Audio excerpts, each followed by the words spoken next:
अभी तक हमने क्या किया? अभी तक हमने पूरा line by line ASME section 9 article 1 2 3 4 पूरा लाइन बाय लाइन फिनिश किया।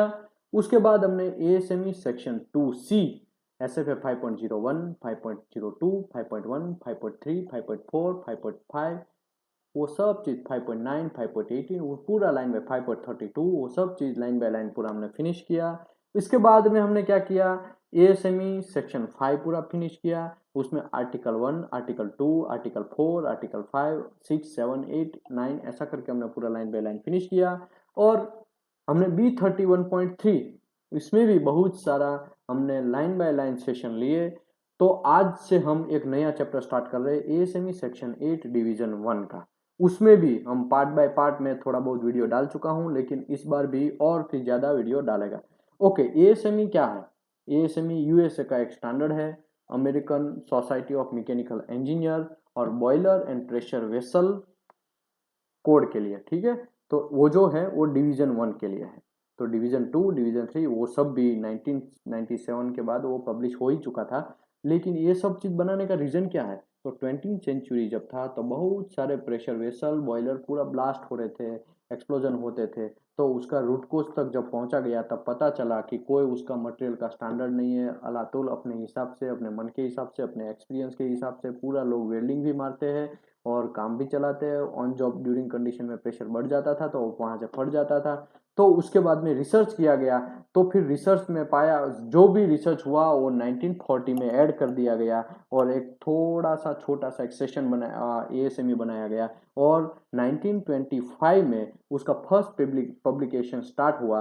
और उसके बाद 1997 में डिवीजन 1 डिवीजन 2 ऐसा डिवीजन 3 ऐसा करके पूरा डिवाइड होता गया। ठीक है, तो डिवीजन 1 क्या है? डिवीजन 1 है वो 15 से 3000 psi का अगर हमको प्रेशर वेसल बनाना है, 15 से 15 psi टू 3000 psi के बीच में, तब हम डिवीजन 1 यूज करते हैं। 3000 से 10,000 psi का हमको प्रेशर वेसल बनाना है तब हम डिवीजन 2 यूज करते हैं। 10,000 से अबोव हाई प्रेशर वेसल बनाना है तब हम डिवीजन 3 यूज करते हैं। ठीक है, तो ये सब चीज हम यूएसए के स्टैंडर्ड के हिसाब से करते हैं। सबका अपना अपना है। इंडियन बॉयलर रेगुलेशन के लिए आईवीआर है, ब्रिटिश के लिए बीएस 550 है, इंडिया के लिए आईएस 2825 है, आईबीआर भी है और आईएस 2825 भी है। ठीक है, जर्मन के लिए भी अलग है, फ्रांस के लिए भी अलग है। लेकिन जनरली मोस्ट ऑफ लोग, मोस्ट ऑफ कंट्री है, 150 कंट्रीज है करीबन एएसएमई यूज करते हैं। इसके लिए एएसएमई का मोस्ट इंपॉर्टेंट बढ़ जाता है। ठीक है, ओके, एएसएमई सेक्शन 8 डिवीजन 1 और 3 सबसेक्शन में डिवाइड किया गया है। सबसेक्शन ए, सबसेक्शन बी, सबसेक्शन सी। सबसेक्शन ए जो है वो general requirement for all method for construction and all material के लिए है। ठीक है, जनरल रिक्वायरमेंट।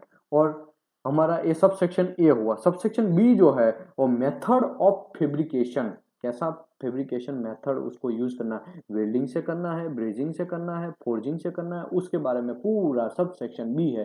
तो अगर सब सेक्शन बी की बात करें तो उसमें यूडब्ल्यू है, तो वो वेल्डिंग का फेब्रिकेशन जैसा करते, वेल्डिंग से फेब्रिकेशन करते हैं उसके लिए है। सब सेक्शन बी में यू एफ जो है वो फोर्जिंग के लिए है और यू बी है वो ब्रेजिंग के लिए। जनरली इस दोनों का हम लोग यूज नहीं करते हैं। ठीक है, सब सेक्शन सी है उसमें अलग अलग है, यूसीएस है, यूएनएफ है, यूएचए है, यूसीआई है, यूसीएल है, यूसीडी है, वो अलग अलग यूएचएक्स है, वो सब चीज है। ठीक है, लेकिन यूसीएस है वो carbon and low alloy steel का जो भी प्रेशर वेसल हमको रिक्वायरमेंट कंस्ट्रक्शन करना है तो यूसीएस 56 है, यूसीएस टूकमा यूटीएस यूसीएस में पूरा दिया गया है। ठीक है, उसके बाद यूसीएस के बाद यूएनएफ तो नॉन फेरस मेटल है। उसका नॉन फेरस मेटल कौन है? एल्यूमिनियम है, कॉपर है और मैंगनीज अकेला है, जिंक अकेला है। वो सबका जो भी प्रेशर वेसल बनाना है, खाली मैंगनीज का कभी प्रेशर वेसल बनाना है, कभी एल्यूमिनियम का प्रेशर वेसल बनाना, वो सब चीज का यूएनएफ में पूरा रिक्वायरमेंट दिया गया है। उसके बाद में हाई अलो स्टील जो है